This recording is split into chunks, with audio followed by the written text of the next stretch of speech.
we're not going to let you take this microphone from us. We're going to use it, and we're gonna fight back the same way you've been fighting.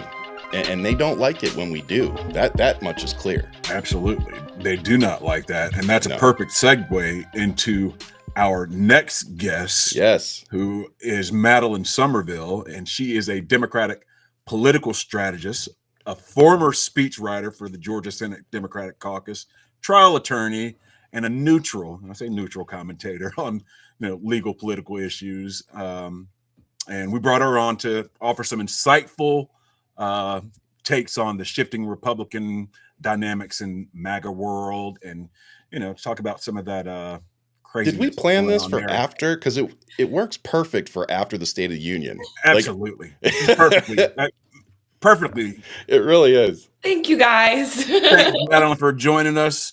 We appreciate you coming in, and like I was telling everybody, we brought you in to kind of show some of your bona fides and talk to some of the Democratic candidates that are, out there running races right now. Some of the representatives who are in Congress running for re-election, to get your take on things and how they should be communicating and messaging. And with that, let me ask you your first question. How's your experience as a lead speechwriter here in Georgia shaped the way you craft your political messaging today? That is such a great question. And first of all, thank you guys so much for having me on. I am a huge fan. Y'all fight the good fight, and I am here for it. Also, your backgrounds kick ass. I'm a huge fan of yours, because I see you out there fighting the good fight every day. Thank you. I love it. Thank you. It is a labor of love. And some days are harder than others, but it feels really good to be in circles like this, because usually I'm the liberal going into a circle of conservatives. And there's usually want to be in more of them. So it feels really good to be around like-minded people. I don't get to do that very often. So yeah.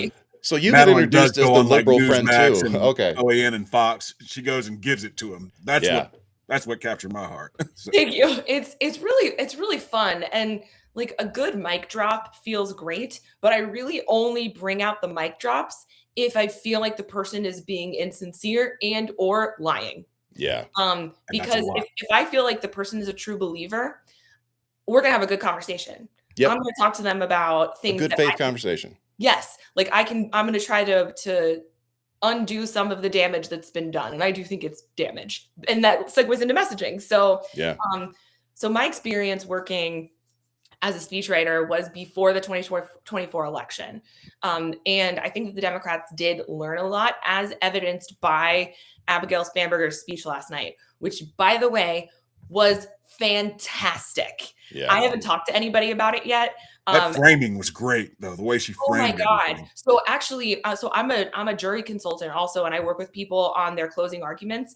And that is literally exactly how I tell them to frame it. I said, pick 3 questions that you want to answer, that we can all agree that you have to answer from both sides. Yeah. And then give them the facts that they need in order to draw that conclusion themselves. So the only difference would have been, I wouldn't have said, therefore, blah, blah, blah, blah. That's the only thing that I would have changed if it were a closing argument.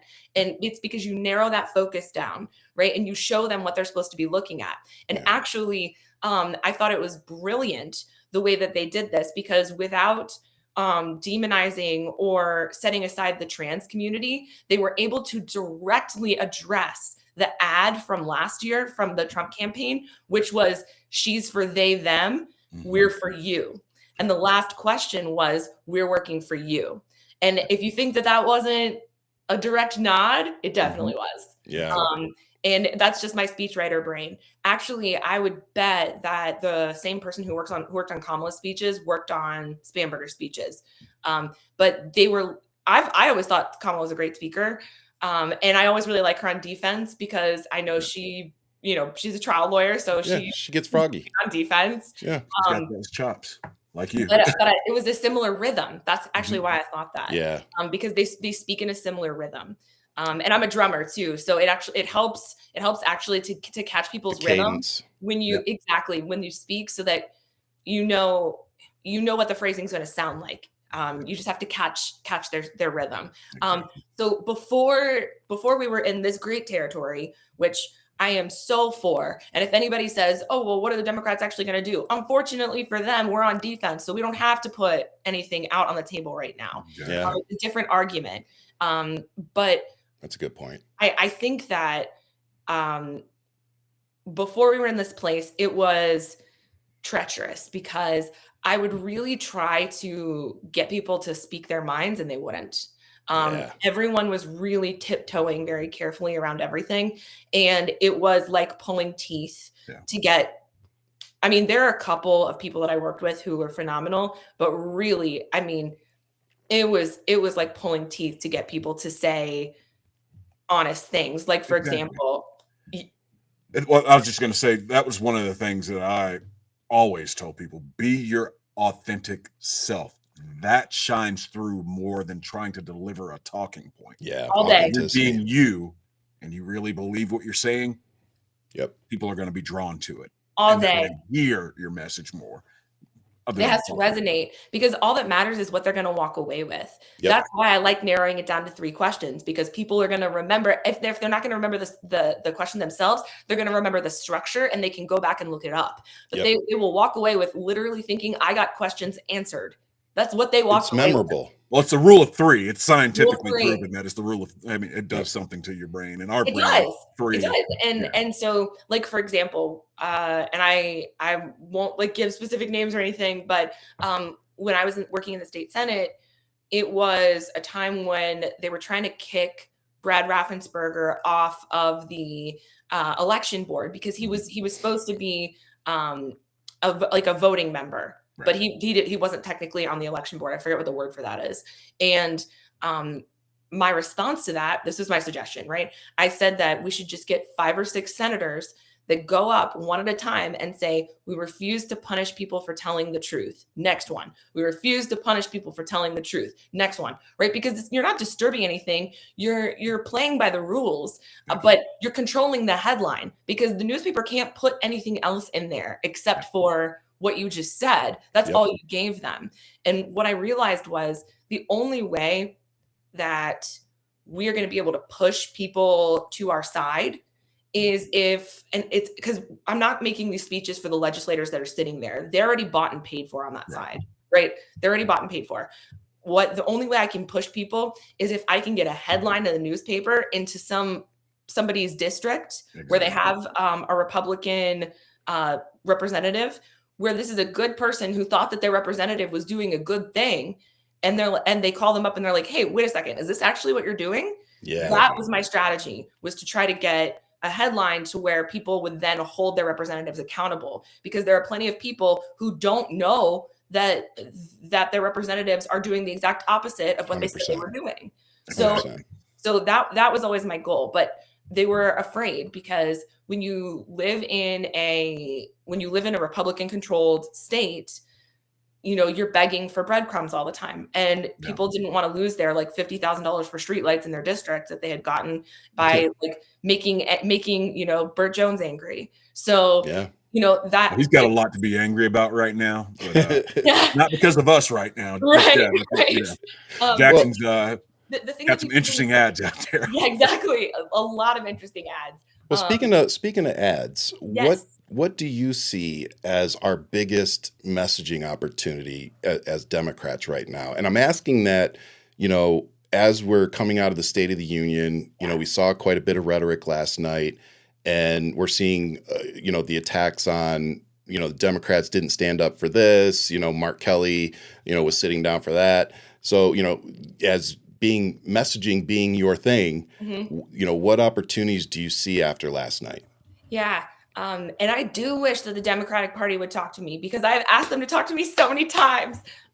You and me both. I've asked them so many times. So I think that, and I spoke about it this morning, actually, because I was on my regular Newsmax 2 debate, where they were saying, you can't believe, I'm sure, all these people didn't stand up for, is the American government supposed to work for American citizens or illegal immigrants? And I was like, well, first of all, illegal immigrants and undocumented immigrants are 2 different things. So, because I'm so tired of that. Second of all, though it was framed as a binary, right? You're Yep. either with us or you're against us. Yep. And the deal is that Democrats have decided that they are going to be uncompromising in their resistance against the government right now. And so that's how it was framed, right? It was with do you think that they should be working for American citizens or for illegal aliens? And so what we're seeing right now is people who are illegal immigrants or undocumented immigrants who are being jailed, who are here legally, or actually the statistic, I spent so much time digging on this. 1 in 10 people who are currently in ICE detention, 1 in 10 are here legally, and they haven't committed a crime. They haven't done anything wrong. They're just exercising the option that they can, which we've never done in the past because it's cruel, to detain you until your hearing. Yeah. So, and people don't know that. And so I was like, that's the deal, is that they're just against what the government is doing right now. It's not about pitting one against the other. And the way that you fight back against that isn't by doing what I did this morning, which is explain Don't do what I did. Don't do what I did. Don't do what I did. What you have to do is you have to take a step back and explain the entire picture, right? You don't just explain one side. And that's what I tell trial lawyers too. Because if side A is explaining side A and side B only explains side B, then the people who you're trying to impress are still stuck. What you have to do is take a step back and explain both sides, and now they can trust you. Yep. Maddie, that's one of the issues that I see in just having normal conversations where you think the people you're talking to understand at least the basics of civics and understand a little bit how government works. And I know I'm a guy who spent 30 years, on the federal level. Talking with people is like pulling teeth from chickens. What you realize when you dig in is they have no idea how the system works. Yeah. So you feel like you've wasted 5 minutes of your life explaining something to someone who can't tell you what the branches of the government is, what the foundation, exactly. They don't even know the branches of government. So, and the other side is taking gross advantage of that. Yeah. Like they are happy that people don't know about it. And we're like, no, let's educate you. And then the other side has already said, guess what? They're going to try to educate you and make you feel bad about yourself because you didn't know it already. And now we're stuck. What do we do? Yeah, so they've managed to convince everybody education is bad. Right. Knowledge is bad. Knowledge is bad. We're even the garden, guys. Knowledge is bad. It's crazy. Yeah. So that's what I think. I think in terms of messaging in general, you got to take a step back and explain the whole picture so that people can trust you. Because otherwise they're gonna still think, that it's just one good guy, like that both people are fighting to be the good guy when there's not like a clear winner. And the other thing that I would say is that the Democratic Party has struggled greatly in deciding who to target, because I think in the 2024 election, what they wanted to do and what Jasmine Crockett is doing right now, and this is like, I'm a Tallarico person, but I still love Jasmine Crockett. My mom actually called me, it was like 6 months before the bleach blonde, bad belt butch body thing.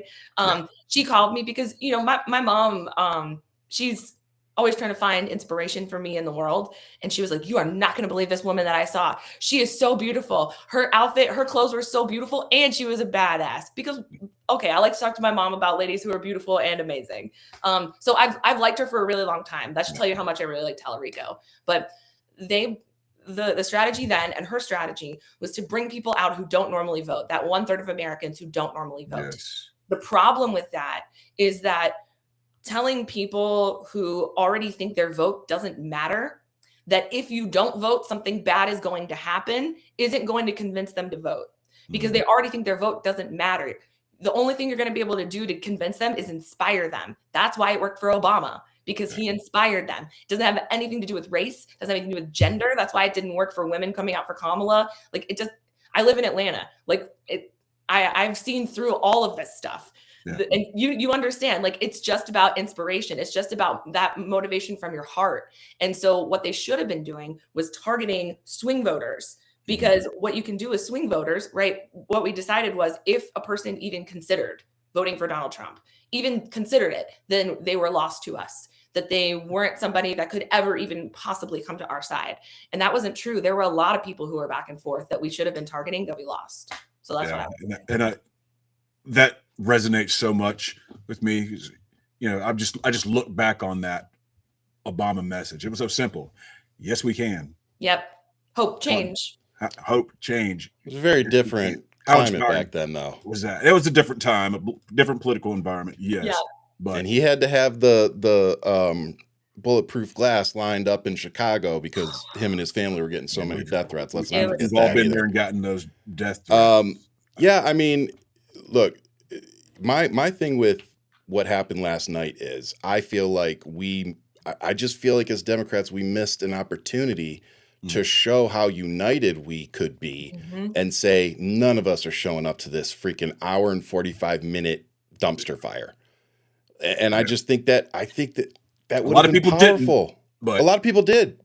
And you know, we just had Rep. Escobar on. She didn't go, and she gave her reasons.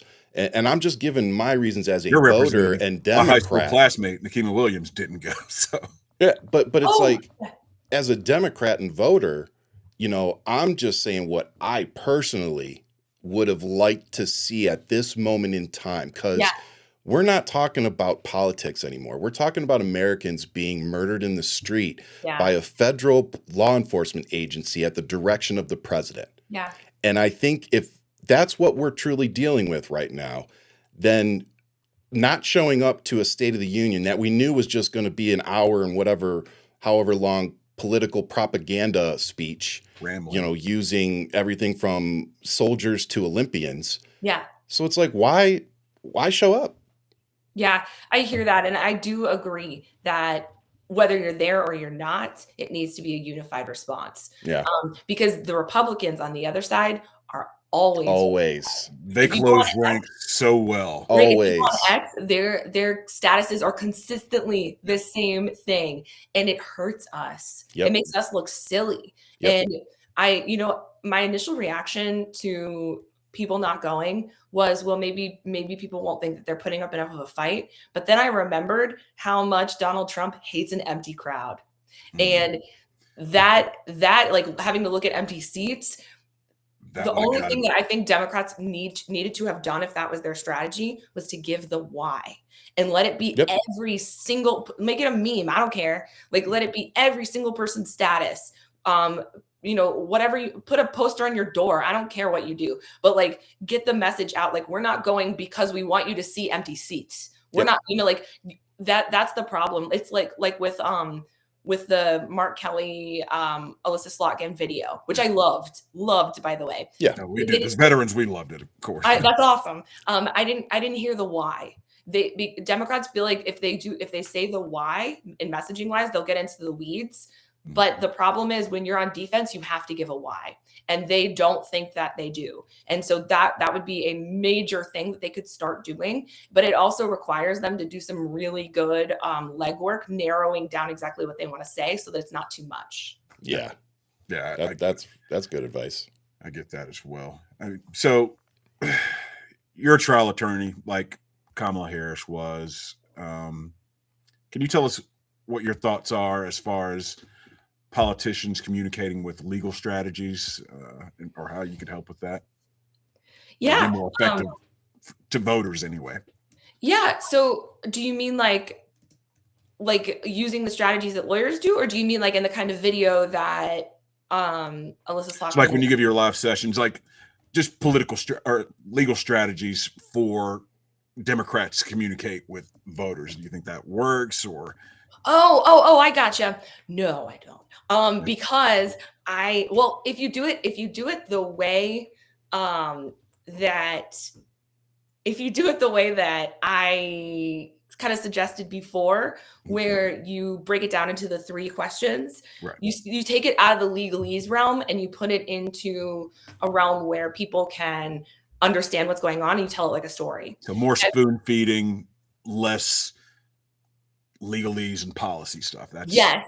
And a major mistake that lawyers make often is that they say, okay, it's the A and B thing, right? They're like, we're not going to chase A, because if we chase A, then we're going to spend all our time dealing with that and not telling our story.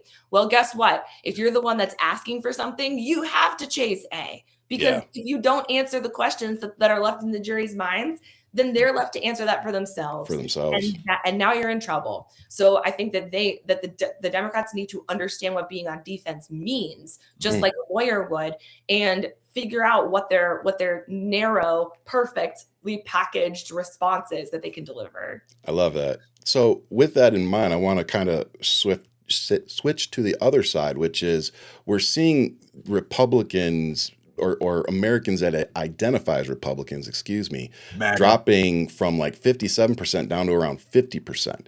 So from being out there, and like you said, you go on Newsmax and all these shows to really, push back with these folks. What do you think is a major part of the shift we're seeing?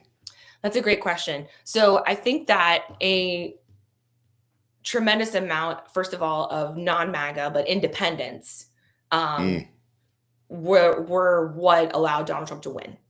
And I think he lost them because I think they thought we'll give him a shot. Yeah. And he has disappointed them because he lied. And the people who weren't as involved in politics, who decided to get involved in this election, who were independent, decided, oh, well, I don't have a reason not to trust this guy because I haven't been following him this whole time. Right. And we're over here like, no, please. I have been. Yeah. Please don't. Like, we have so many reasons for you not to. Yeah. So I think with MAGA, though, here's my perception. And I know a lot of people might disagree with me, but I've spent a year now on Newsmax, like at least 3 days a week. And I can tell you that there's maybe a fourth or fifth of their audience that are truly good people who have just been bamboozled. Like, they have just been indoctrinated from day one.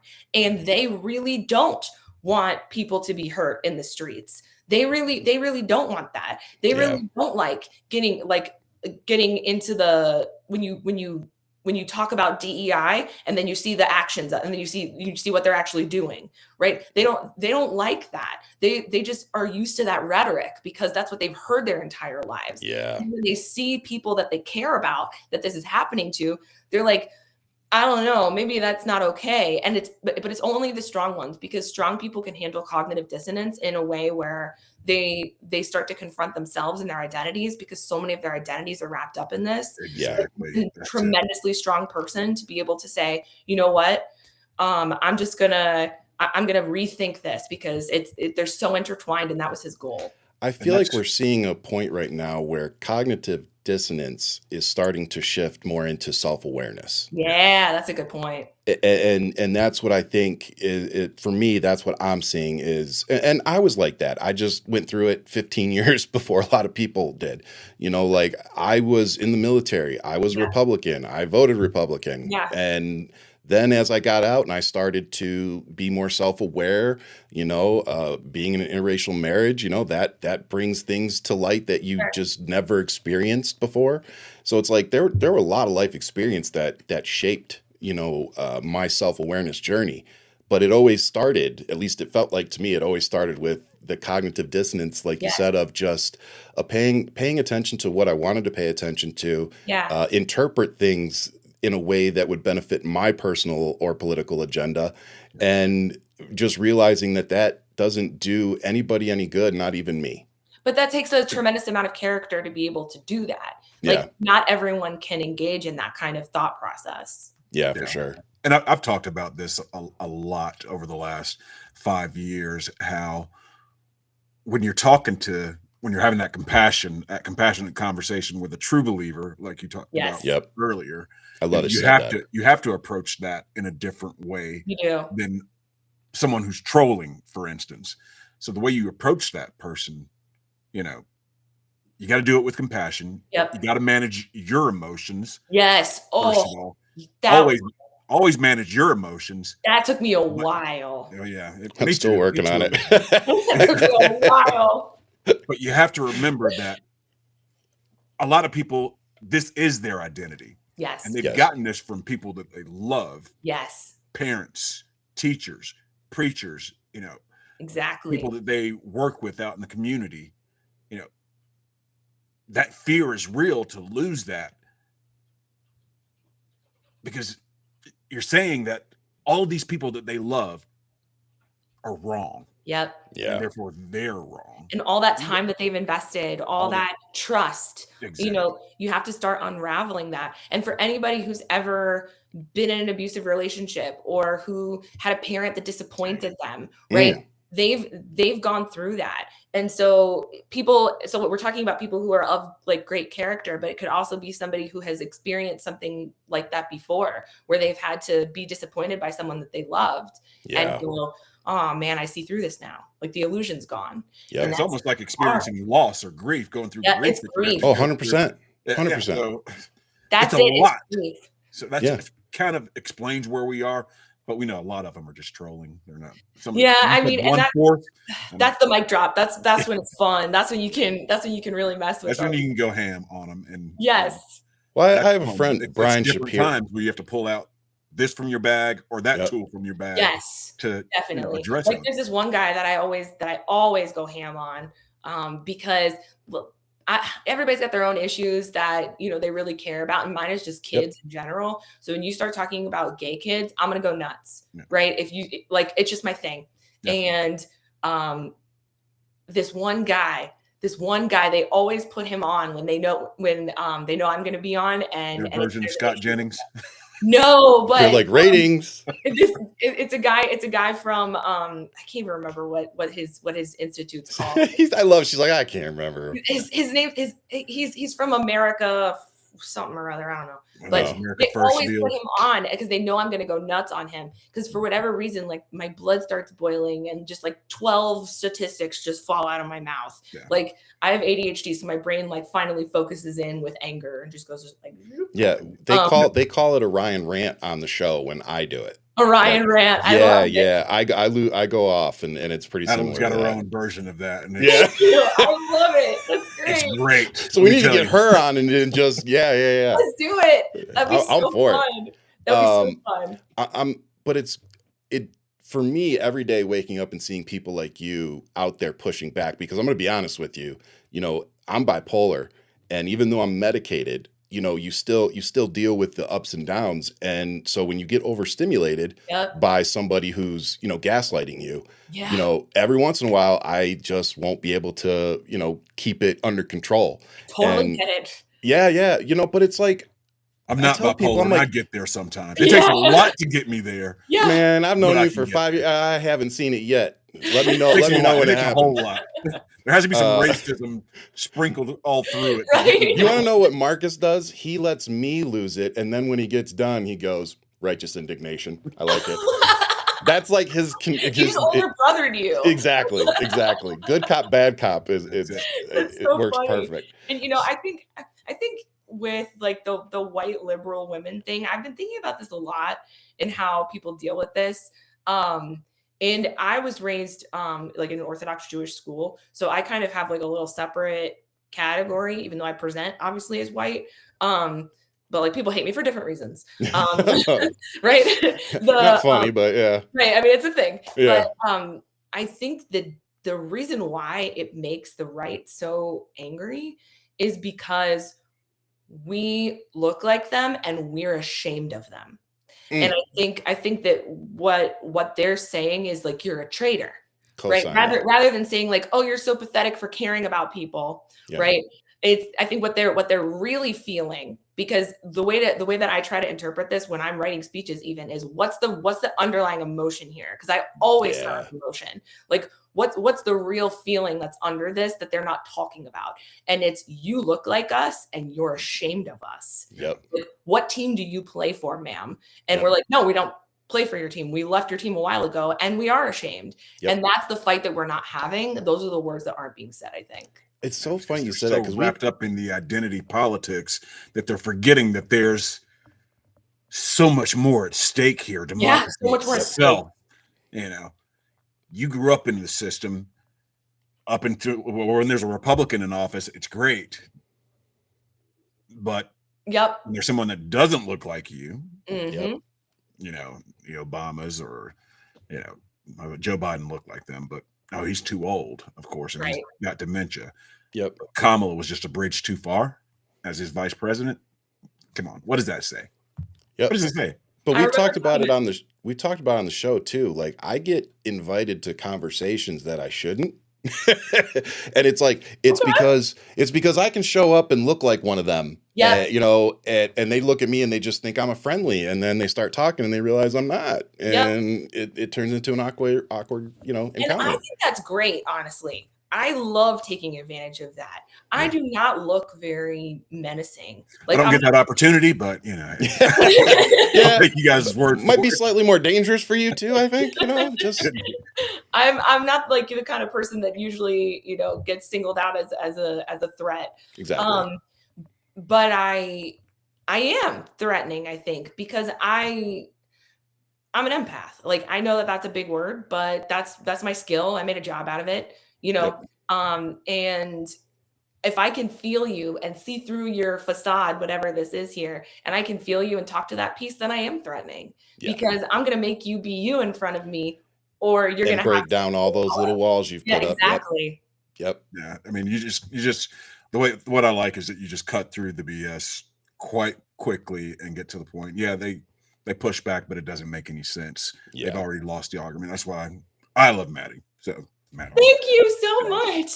Well, But- with that, I want to, and Marcus, please ask another question, but I'm going to ask my last question. You go ahead and ask, and I got then I'll time, ask. I got a so- couple more questions for you. I got Yeah. time. I got plenty of time. So we talked about Trump's approval ratings dipping, and he's actually confirming that they're worried about it because he's on stage talking about, I can't believe that, our ratings are this low. And it's like, yeah, it's going to keep going too, dude. Mhm. So now that we're seeing, like you said, we're seeing the shift. We're clearly seeing the independents and even some of the Republicans that are going, yeah, this isn't what we wanted. With that, how do you think that us Democrats can best capitalize on the voters distancing themselves from not just Trump, but also the MAGA agenda? Yeah. So one, stop focusing on the people who don't care about politics. Mm. That's That's like, an interesting take. like Yeah. focus on those people who are switching. Like that's the group that's going to vote. Gotcha. That is in between. Because so I tell people this all the time.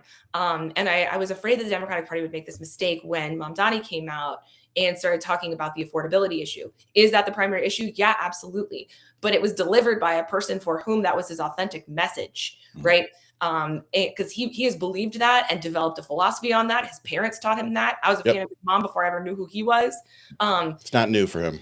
Right. So him talking about that makes so much sense. And it makes sense that it would also click in the public consciousness and go, that's a person who knows what he's talking about, because Gets he it. narrowed his message down to this tiny little thing where you could provide people with certainty about what to believe. When you can put words to what someone is thinking or feeling, that is a tremendous power that you have. Yes. And You feel instantly connected. Yes. And I remember watching Van Jones as a kid, because that was the person who did that for me, where I would say, oh my God, that's how I feel. You just said that with words. And now I know, well, now it's not just a spinning around in my head. Now you're the person. Yes, that's my person. That was, Yep. and I know I'm going to meet him one day, and I'm going to tell him that. And, I hope he's as cool in person as I've made him out to be, but he inspired me. So Man, You're don't Van mess Jones this to a up, lot man. of other people now. That's Don't what be I'm one of telling you. those. Yeah, don't be one of those. Don't meet your hero people. right. I'll make me so sad. I know, right? But I think when it comes to those people, first of all, a big mistake that people make on both sides is they think that swing voters care about kitchen table issues. False. If swing voters cared about kitchen table issues and that was their issue, then they would have made their decision a long time ago, because Amen. each side has such a different proposal as to how to deal with whatever that kitchen table issue is. It would be easy to decide. The thing that they really don't know is who to trust. Yeah. Because at the end of the day, we can't all be experts in everything. Like the average person, like myself, I mean, like I could talk to you about law stuff, but I don't know anything about, like science whatsoever. Yeah. So like if somebody's going to talk to me about the EPA, or if somebody's going to talk to me about space, or get like deep in the economy with math, I'm not going to be able to do that. So I have to trust someone whose judgment I think is good to be able to make those decisions for me. Yep. And I think that at the end of the day, it's about who people trust to do the right thing when nobody's watching. And that It's called is integrity, by the way. bingo. And I think that's actually probably how they could think Trump was that guy, but I hear you, and it makes so much sense. His middle and name we is can talk Flip about that Flop. too, because I think he was able to use a level of linguistic manipulation that bypassed Yes. it, that looked like it. Yes. And I've studied it hardcore. Straight down to capitalizing words in middle of tweets to make them stand out. Yes, absolutely. Thank you for saying that. It's horrifyingly scary. Yes. But I think what people need to do in order to target those swing voters, right? First of all, cater to them, realize that they need to know who they can trust. And that actually requires people being brave. The reason why the most popular people in our party right now are people like Bernie and AOC and Mamdani is because they've never changed their perspective. Yeah. They have not Consistent. altered, right? And it's because they were true to themselves. Yep. And like, it's so easy to talk about something when you care deeply about it, and when you're forcing it out of you. Like I'll name names if you want me to, but like there are a few governors right now who I don't understand why people love them. Like, to me, I don't feel connected to them. Like, there are a few like senators and representatives where I'm like, I'm not making say it on the air, but I'd like you to send it to me. yeah. I mean, I have one video where I did one about Wes Moore. Yeah. I did one about Wes Moore. He's a handsome guy. I think he's really smart, but when he speaks, he sounds like he is prepared rather than passionate. When Cory Booker speaks, he sounds like he's trying too hard, but I do believe him. I think he believes what he's saying. I just think people are really good at spotting lies or spotting untruths when they're not the one in the spotlight. Like, if somebody's not talking directly to you, and like, I'm thinking about this in terms of like a jury, right? When there's like 12 or 14 people that are sitting here and there's an attorney talking to them and they don't have to react at all. In fact, they're not supposed to. Yeah. I mean, yeah, but and it's the same thing when you're watching TV, right? You've got an audience in your house and there's like a person over here. You get really good actually at spotting when somebody's not being authentic and when they're lying, and you don't trust them, but you don't know why. Like, there's something about them that you don't trust. And what's really funny actually is when I go to Newsmax and I tell people that one of the reasons I got into like speaking politically was because I hate JD Vance and I think he's a demon. They're like, yeah, I don't think we like him either. Like, there's something about him that we just don't trust. So biology, it's body language. Yes, I mean, when you're not being he's your curated authentic self, it shows.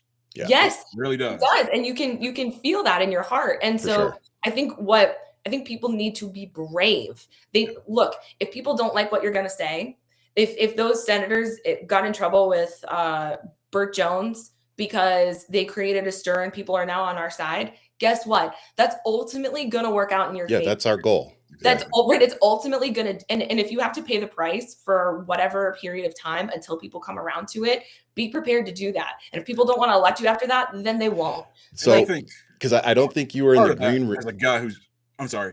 Yeah, but part of that, as a guy who's in this, we've all got advisors when you're running a campaign and they're telling you, okay, you're talking to this audience, so you got to talk this way, or you're talking to that audience, you have to talk this way. And of course, you're going to speak differently at a church than you are at a bar. 100%. I mean, sure. But there's maybe different more versions authentic of stuff in a bar than you will in a church. The message doesn't change. How you deliver it changes based on the audience.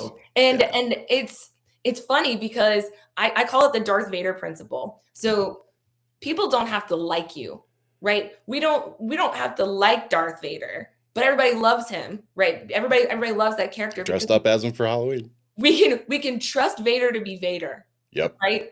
That's what we can trust. We understand this character. We know who he is. He acts within the boundaries of what we are expecting. Yes. And he doesn't have to be the good guy. We just have to know what we can expect from him. That's why bad guys lose. That's why bad guys win. And then we start making the argument of, well, he was a good guy at one point. Right. And now we're in the Anakin was great. Exactly. Until he wasn't. But when you first said Darth Vader, I thought you were talking about Dick Cheney, and I'm sorry. That's funny. Oh man. But, that brings back some memories. Yeah. But real quick though, because we had Rep Escobar, and I don't know if you were in the green room yet, but she talked about we were talking about political violence Yeah. and how prevalent it is right now. And we have, Sean Harris is running in Georgia for Marjorie Taylor Greene's abandoned seat. And he's been wearing a vest. We talked about how Bad Bunny was having to wear a vest leading up to the Super Bowl because of all the, the hate and political rhetoric. And she said, yeah, but that's what you signed up for. You asked for the microphone, so use it. And to It's really hear crazy. an elected official literally sitting in her office at the Capitol say, you wanted the microphone. That's You're a our job. soldier. It is what you signed up for. You're a soldier. You're Yep. standing there like a soldier. And the thing is, everyone knows that words are words are weapons. Everyone knows that, especially when like social media runs things. And 100%. I'm happy to say this in as many venues as possible. Like, if that's how I go, then that's where I wanted to. Like, then I will be very happy for that to have happened. I'm not a very strong person, so I can't hold a whole bunch of stuff. Physically, I'm not super strong physically, but I'm pretty strong emotionally, and I can take a hit like that. And so if I need to stand up and do that, and that's what ends up making me go, then that's exactly the way that I want to do. You think what we Freedom do isn't every free. day? It's not. Yeah, No. it's not. No. There's a cost that comes with it. And- Now, I'm and they thinking about come that with Team America responsibilities. World Police jingle, freedom isn't free. There's a hefty effing fee, but it's not, people. Yep. It comes at a cost. People have lost their lives and given the ultimate sacrifice Yep. for us to be able to live the way that we do. Yep. Yeah. And I think Which is why we should be responsible with it. That's it. Yeah, you get a certain amount of clarity when you like figure out what your purpose is. And anybody who's watching this who has gotten to that place in their life, because I've dealt with a lot of stuff to get to this place. Anybody who's dealt with a whole bunch of stuff, you'd feel the same way too. Like, I'm not special. Like, there are plenty of people who would say, like, this is the thing that I believe in the most in the world, and I'd be willing to die for it. Yep. And there's a lot more people, I think, than we realize. The problem is that in politics, there's so many narcissistic ego jerks who just want the power, who wouldn't die for what they care about. Yeah. And that's the problem. That's a problem. Like Mark Wayne We Mullen. need more reps I've like got that video. And Jasmine Crockett and everybody else that's out there who really have that servant's heart, who really want to make change for the better. Yeah, absolutely. Absolutely. And you talked about thick skin, though, and before I let Marcus take it here. Do you think that what we do every day, like the social media, you going on Newsmax, do you feel like that has prepared us for this? Like, I know for me, I definitely feel like when I started, I took things way more personal than I do now. Yeah. Like, do you feel that too? Oh, yeah, definitely. I mean, I've realized over the last couple of weeks, really, that my job right now is to teach the left what the right is actually like. Yep. Because I have been exposed to them in a way that was honest. And there are people who can be honestly turned to our side. And it just needs to be presented in a way. I just fundamentally believe that when people see the truth and they recognize it for what it is, that they will accept it. It just has to be, they just have to recognize it. And so whether they publicly admit it or not. Yes. Right. And that's another element that I did not contemplate. Yep.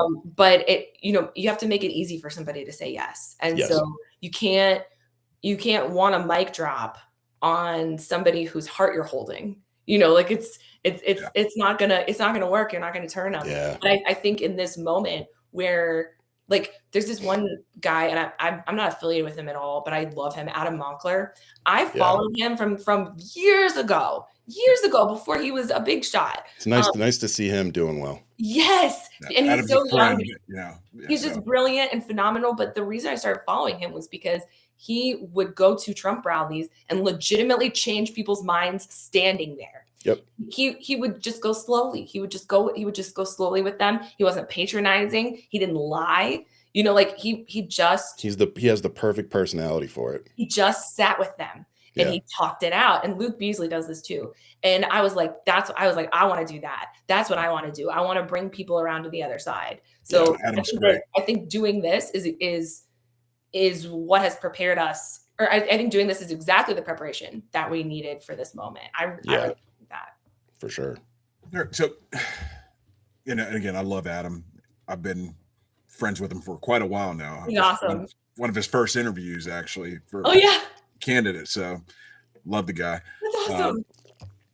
But we talk a lot about the cracks that are showing up in MAGA. Now you're seeing some of the Republican leadership push back, and they're talking about some of the cracks. Yeah. And my question to you, and this is more about, let's call it the working class Republicans who are, starting to, as I see it, pull away from MAGA or move to the, and even you can throw those Latinos for Trump. Marjorie Taylor Greene, she's one of the biggest ones. Yeah, we can talk about that too. I mean, let's talk about that too. But go ahead. Sorry. The question is, do you see this as is it a real thing that we're seeing, or is this just like some temporary noise that's out there, or is it really happening? Is MAGA really, in your opinion, are they really coming apart? They're coming apart, but like the seam hasn't been ripped yet. They're coming apart. It's just that, it's not final, and it can still be sewn back together. They're just fraying right now. They're fraying. That's the exact right word. Say more, as Nicole Wallace would say. This is interesting to me. Yes. Yeah. And so I think, actually, and this does tie into Marjorie Taylor Greene. So my belief about her is that, and I sincerely believe this, that she and Tucker Carlson and Nick Fuentes are going to work together to scoop up all of those voters who are defectors from Trump right now, because they think Trump is too for Israel, because they think Trump isn't pushing the Christian nationalist agenda enough. They're trying to go further to the right. They're trying to be more MAGA than MAGA and call it America first, which comes from. And Marjorie Taylor Greene and Tucker Carlson are perfectly happy to say whatever lies they need to in order to pick up like the people who are following Anna Kasparian, or like people who, and I don't have anything against Anna. It's just, she's a defector, right? So like she's a defector. And so Marjorie Taylor Greene and Tucker Carlson are going around going, who can I scoop up? Who is changing their minds right now? Because I can get power doing this. I think that personally, I think that Tucker Carlson is the most disingenuous person who's ever been on television. Absolutely. And like people, he was exposed. If you want to know how I trained to do this, I would force myself to listen to Tucker Carlson for a few minutes more every time. I was upstairs in my dining room doing this. It was like nails on a chalkboard. That's hard. It makes me so angry to listen to him, because I can hear his lie. I can hear the disingenuousness in his voice, and I know he's full of it. And so when I know Marjorie Taylor Greene is fully expressing herself honestly about Christian nationalism, and then I see her over here saying something that directly contradicts that, and her voice has changed, I go, oh, I see what you're doing here. 48 hours. Right. In between, by the way. You three are working together to scoop up all these defectors. Yeah. And so I think that's what's happening there. The easiest way for things to break apart is if they have somewhere to fall. And actually, I think that Trump's advisors, like Steve Bannon and all those folks, they are incredibly smart.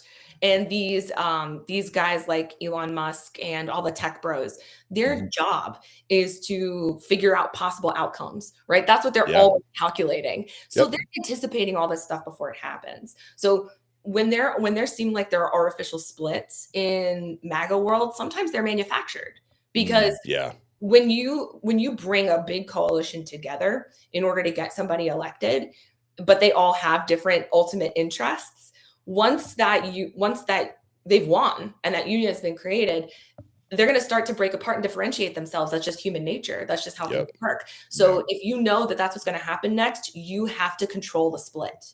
And if you saw anything that seemed like that doesn't really seem like an argument there, it's a manufactured split. And that's really, that's the like Occam's razor most plausible explanation. That's what happened. That's what I think happened with Musk and Trump a while back, that they needed an artificial split to save both of them at the time. But now they're back to being buddy-buddy. Of course, because it's bullshit. Like I don't know if you can say that on here, because it's oh no, you can. We speak French on this channel. So I think when it comes to the breaking apart, the people who really are questioning Trump, I would say just basing it on my Newsmax audience, I would say 1 in 10 people who voted for Trump right now that was MAGA is walking away. I think over half of the independents have already walked away. I think they walked away when he started cutting federal employees. I think they were done. I think they were like, nope, I gave you the benefit of the doubt. I regret my vote. I regret it. I am very sorry that I did this. And veterans, he lost a ton of veterans by allowing this disability wording to be added into, and then to come back and Doug Collins like, oh, well, we promise we're not going to use it. It's like, no, take it out, because as long as it's in there, you're going to use it. Yeah. Do you think we're stupid? Exactly. I mean, I'm so glad a judge pushed back on it, but they're still going to keep trying on that. I'm going to keep harping this. Well, the judge didn't make them take it out. Yeah. He didn't make them take it out. So all the judge did was alter how they implement it. But the judge didn't make them take the wording out. And that's my thing. Yeah. Like, it's not especially with this administration, but honestly, anytime the government says, trust me, bro, nope, it usually doesn't work out very well for me. Right. What happened to Reagan when he said, like, the 10 most terrifying words in the English language are, I'm from the government, I'm here to help. Like, when did Republicans just decide play that with ICE breaking doors down? Yeah. So I think what Democrats can do in order to pick up some of those voters that are fraying, kind of coming full circle a little bit, is the messaging needs to be on, you can't trust Trump. That has been my messaging this entire time, because that's what I saw as the future. Yep. Because I thought about it, and like when you're at trial, you're sitting and anticipating what the other person's going to do. So you're anticipating, like, based on your responses 6 steps ahead, this is what I'm planning on. Yeah. And so I think the way they need to frame it, right, isn't Trump is a schmazzi, right? It's, which it makes me crazy when they're like, don't compare him to someone like that. I'm like, but then don't be that. His actions are it's what so we're hard comparing. Not to, but if you know history, all of this lines up 100%. Not repeating itself, but it rhymes like a motherfucker. Totally. I tell you. Totally. But the problem is that makes people's brains shut off. Yeah. Because people who are his supporters hear that and they go, oh, now I know I can't trust you, which isn't true. But they go, oh, now you're just TDS. I can't listen to you. And your brain shuts off. So I had to get really good at not gaslighting. Yes. Right. I had to get really good at not using language that was going to make people's brains shut off. So what you can do, though, and what my thesis has always been, is you can't trust Trump, because my other thesis is that swing voters go off of who you can trust. That's why they're in between, is because they don't know who they can trust. Yeah. I think all the messaging needs to be about, see, you can't trust him. He told you this. He didn't do it. See, you can't trust him. Or see, he said this was his value. Actually, he's doing this. See, you can't trust him.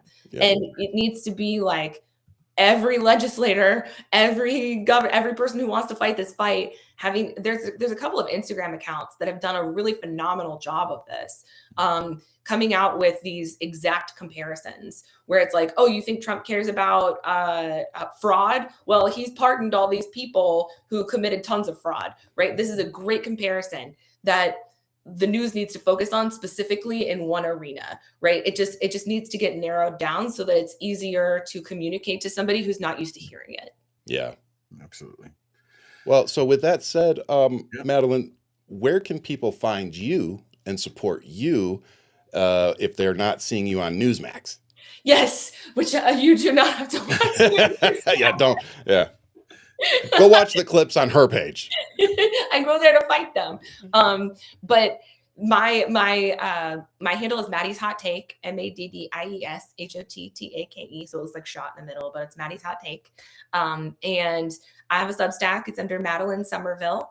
And I'm on News Nation in the afternoon, sometimes just as a legal analyst. And I haven't been invited back on Abby's show on CNN, but I would very much like to be. So I hope they'll be able to catch me there. But I post a lot of my debate clips throughout the week. And I do a lot of explainers also, where if there's something really difficult that's going on politically or legally, or if there's a speech, I'll do a breakdown that's 3 minutes or less, where people can understand what's going on quickly. And I never do it in a partisan way. Like, if it's the truth that this is like the way that you need to see it, I'm not the facts. Right. I'm not going to change it. But it's never gonna roll into the you're all terrible territory. Like it's just never, because that's not in my heart. It's not gonna go in that direction. And it was funny actually last night because I was on a panel for this really small news channel with a lady who is brilliant, but she leans way that direction, and it felt good for me for once, to not have to temper myself. Yeah. There's a role for everyone. I'm not saying, you know what I mean? Like there's a role for everyone in this fight. This is just my role, I tell people all the time, they're like, oh, well, we got to go high. And I'm like, you know what? I think we've had the high ground pretty well covered for a while. I'm going to take the low ground for a little bit and see how this goes. Yeah, we're just going to give it a shot, guys. Yep. Let it go for it every once in a while. Maddie, we got to have you back. Yes. Thank you so much. You let me talk so much. You let me get all my heart out. So that's why we're here, to give you the microphone. All about. That's what this show is. With all due respect, we're going to say what you don't want us to say. Thank you so much. It was such a pleasure to talk to you guys. This is awesome. It was great meeting you. We enjoyed it. I subscribe to the other stuff. I'll make sure I come subscribe to the Substack, because I could definitely benefit from some good legal takes. So I think my last Substack article was called like my failed time as a Newsmax contributor, because I think I got so angry that I couldn't bring people to my side. But every time I'm hoping I'm just picking off a few people in the audience to where even if it's just one at a time, where they go, you know what?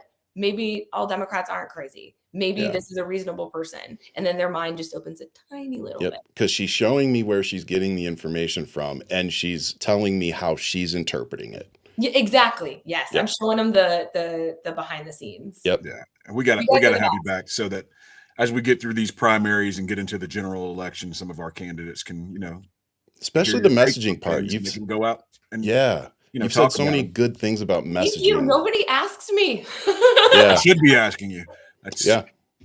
You guys do. So thank you so much. Awesome. We're going to bring you on, bring you back, and let you tell them anyway. So thank you so much. Thank you, guys. Thank you, Madeline. Thank you, Maddie. Bye. Bye. Man, what an amazing show today. Sorry. So you got an hour and a half out of us today, everybody. You did. That's a first. So. That is a first.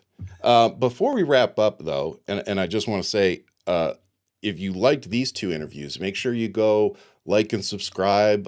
You can do my YouTube, but you can go to our Substack, which is under Marcus Flowers. With all due respect, I believe Marcus was in the top 25 bestsellers on Substack last week. So definitely go over there, support us, because we're bringing on all these amazing people. And as you can see, it's not just candidates. We're also bringing on strategists that not necessarily on the left either. I like what Madeline said about who we need to be focusing our messaging on. And I hope that's what people take from that interview we just did, of here's how we can be more effective, and here's who we should actually be trying to get in the voting booth come midterms in 2028. So Madeline, thank you so much for coming on. Make sure you go support her Substack and her social media, because that's how she gets paid. With that, I just Rep Escobar for joining us as well. Yes. Great. Especially, we know how busy an elected official actually is. So for her to take 30 minutes was amazing. I wanted to just touch on a few things that happened this week that we're not going to have time to talk about, but I implore you as our listeners to please just go read up on these few things, because we feel that they are that important for us to educate ourselves. So SCOTUS decision, there were two that I want to talk about. One was the tariffs. So basically SCOTUS said, no, you can't do that.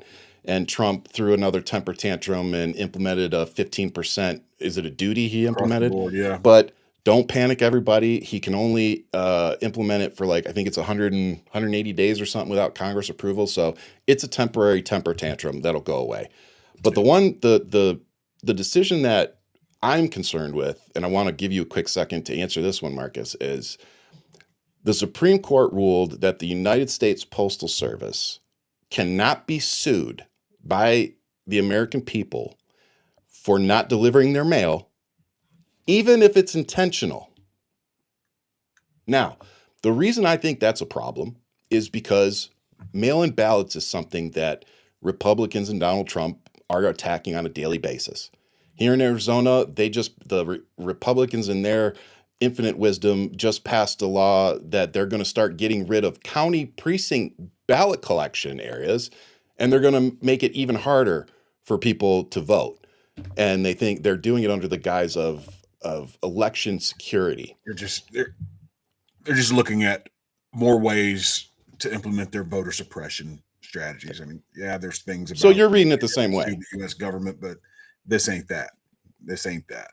Yep. This is voter suppression, pure and simple. They are going to try and steal these midterm elections. Yep, and 2028. That's a hot, blunt take, but they're telling us what they're going to do. Yep. And they've been telling us, oh, we're going to end voting. So we're trying everything we can, the Stephen Millers and Steve Bannons of the world. Yeah. With voter suppression tactics, this SAVE Act, all of these things are so that they can steal the midterms because they see what's coming. They see that blue wave coming. If people go out and vote, show up anyway, they're still going to lose. I mean, we see what's going on with Fulton County ballots that they stole and they're supposed to get back already. I don't know if that's happened yet. I don't think they've given them back yet. Which is crazy. It is. So you think, for me, I'd be like, we should probably take those back today. We should probably. Fulton County, which is the most populous county in Atlanta. They've been going after Fulton County for years, but that's not new. But now they're finally, they've got all doing whatever they want because they know that they've got a lawless president now. So they're going to try and steal elections. I mean, Trump hinted at ending elections. You're not going to have to vote again. We're going to fix it so good. Well, this is him trying to fix it so good that no one can vote. Yep. And Elon Musk is helping them. Don't forget that, y'all. Yeah. Speaking of Elon Musk, you got to keep pushing back. And the Epstein files.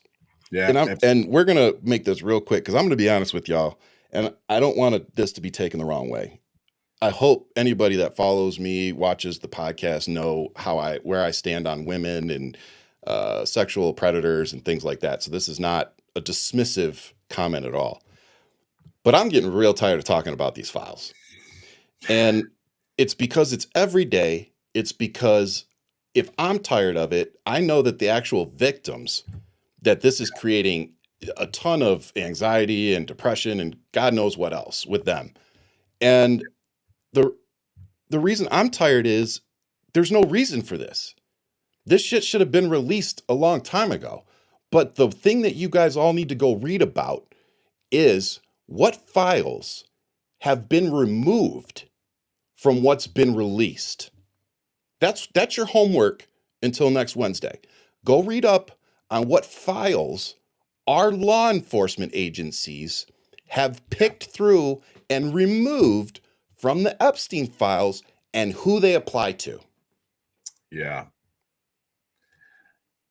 I'm sure everybody can guess who that is. That is right now. Oh, and Judge Eileen Cannon. He gave the State of the Union address last night. Is that what that was last night? So. Judge Eileen Cannon, also a federal judge in Florida who was appointed by Trump, also ruled that the Jack Smith report could not be released.